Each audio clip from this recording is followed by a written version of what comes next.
everybody. I'm Hillary Atkin from the Atkin Report, and I am delighted to welcome Jershika Maple from The Voice to this edition of Hillary's Happy Hour. Jershika, how are you doing today? I'm doing so good. How are you today? Excellent. I want to start off by congratulating you for being in the top 11 on Team Legend. Thank you so much. I'm so excited. America keeps voting me through. I'm so grateful to still be here and bringing music to this platform. So thank you. Jershika, I like to think of it as you guys as the 3 J's, Jershika, John, and Joshua, whom I've also had the pleasure of having on this show. But what was it like for all of your team to perform live with John singing Don't You Worry About a Thing on the live shows? Oh my God. John is like the coolest person in the world. He's so humble. He makes you feel really welcome and it doesn't make you feel uncomfortable. But singing with John was probably the best thing that has ever happened to me on the show. I've always loved John ever since I was a little kid. And, you know, to be up there on stage with him, let alone singing with him, was absolutely a dream come true. It looks like you guys are having a great time, but I wanted to flash back to your blind audition of Can You Stand the Rain? John and Kelly both turned at the exact same time for you. And Kelly said you were such a light and you ended up choosing her. But I wanted to ask you, what was going through your mind? Was it the Texas thing you have with Kelly? It was so much. Both of them said really beautiful things about me. For me, honestly, I was trying to think strategic about like if someone turned for me, which team I would go on. And then also some of the things that Kelly was saying was kind of confirming with what I was looking for as far as my wanting to be my coach. But I didn't want to be put in a box by just going to John's team off the bat. I wanted to showcase that I can do other styles of music and not just be stuck into like one genre. And I was so grateful she actually allowed me to sing a pop song with my battle partner, Jeremy. And that kind of showcased like I'm willing and able to do different genres and not just R&B and soul, what most people would see or say that I'm you know, pretty good at. So it was like a challenge and I just wanted to take that challenge and Kelly was like the perfect fit for that.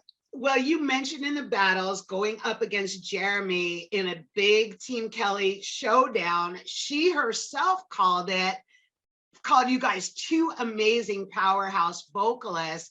And you could tell it was a very tough decision for her. Yes. She did choose Jeremy, but then immediately John and Ariana swooped in to steal you. How did you feel at that moment? And how did you decide? Did it go back to what John was saying in the blinds? Yeah, it was definitely adrenaline rush when they did hit that button. At first it was like a quick like, oh no, I'm going home, kind of in shock. But then like literally a second later, I didn't even have to say a speech. It was just literally the quickest second and both of them hit their buttons and I'm just like, okay, this is gonna get hard again. And so then they had their time to speak and the things that John was saying and Ariana were both really loving and they were just like, I really want you. And it's just some things that John had said kind of set with me a little bit more and he did turn for me in the blind. So I didn't want to just leave up that opportunity to not go with him after he's trying to save me again. Yeah, it was exciting to watch though. But, you know, let's also talk about the knockout rounds. And you performed Natalie Cole's Inseparable. Yes. And John chose you over Paris Winningham. I'm so grateful. I mean, that was a great knockout as well. But, you know, luckily Paris is on Blake's team. But yes. What were you thinking when all of that went down? Wow. So there was a beautiful knockout. Both of us, we had really strong songs and strong performances. It was definitely, I saw that it was a tough battle for a tough choice for John to pick each one of us, but he went with me. And then I was in the back and as I was doing my interview, Paris had got stolen. So I'm just jumping and they actually caught it on camera. I was really excited and was happy that my friend was still here because he is one of my friends here too. And he totally deserves a second chance. And I was just grateful for that moment. You know, both one of my partners, I got stolen the last round and then a partner of mine got stolen this round. So it's like, we're still worthy. And that's just an awesome feeling. Well, Jershika, I loved it when you said on the show that you were a security guard, but now your fondest wish is that you yourself need security. So, And I meant that. right? I love that. And tell us how being on The Voice has changed your life.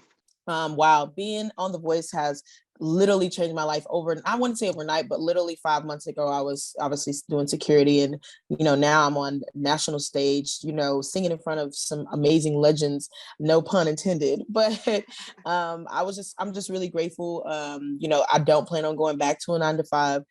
This just showed me that my talents can make room in, finances for me. And I'm really looking forward to when the show is over, to all the things that are going to be lined up for me to be a part of, because that's what it's all about. It's not what you just do on the show, it's what you do after. And I just want to stay consistent and keep giving my fans music, and I'm really excited about it. Well, we are so excited to see the rest of what you have in store for us on the show. I'm excited too. And I know no matter what happens, you're going to be very successful. I love your energy, your talent, your smile. Thank you. Kelly said it first. But Jershika, I know you have to get back to rehearsals for the live. Yes.